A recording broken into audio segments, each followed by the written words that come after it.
महतारी महान जहान कहे, महतारी बिना दुख के हरवई,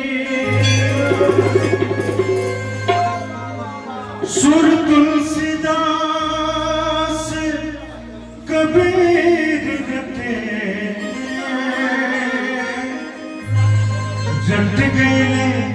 कालिदास कन्हैया, बैजुरीत में प्रीत भरल, सुर ताल मिले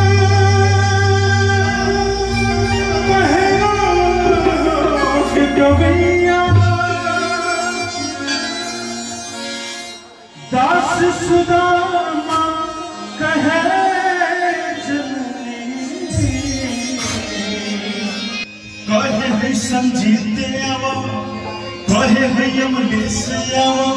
बिना बजवई।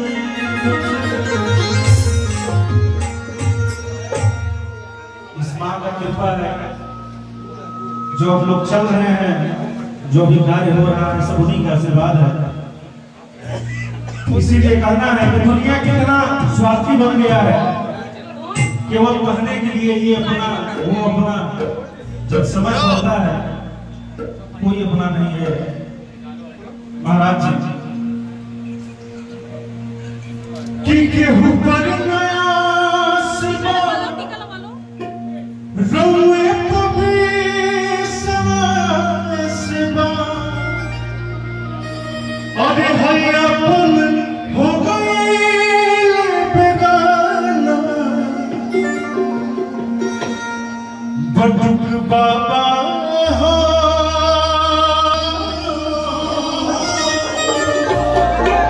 और मतलब के बचमा मोन बाबा हो, मतलब के बचमा केहू नया सुबनो वे कभी सवा, केहू नया सुबनो वे कभी सवा, आपन हो गई बेगाना, मोर बाबा हो मतलब के बारी जमाना, बाबा हो मतलब के बारी जमाना, अगर न मिलते इस जीवन में लेके जन्म दोबारा, अगर न मिलते इस जीवन में लेके जन्म दोबारा, जन्म जन्म का साथ है हमारा तुम्हारा, जन्म जन्म का साथ है हमारा तुम्हारा, और बाबा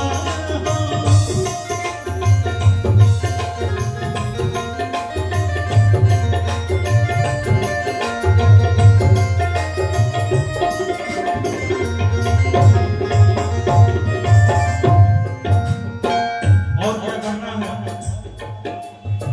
सुख के समैया में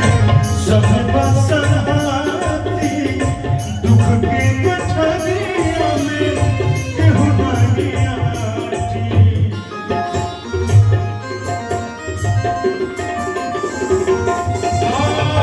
सुख के समैया में सब बसहाती, दुख के गठरिया में केहू नहीं आती, जिंदगी की नैया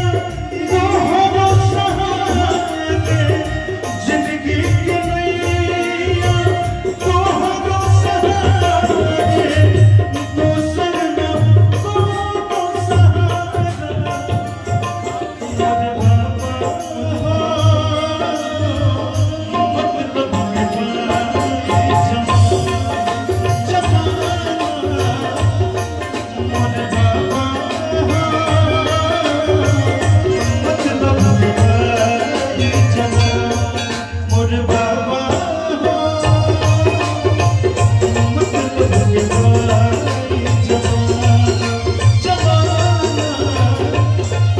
भोले बाबा हो हज मतलब के बाद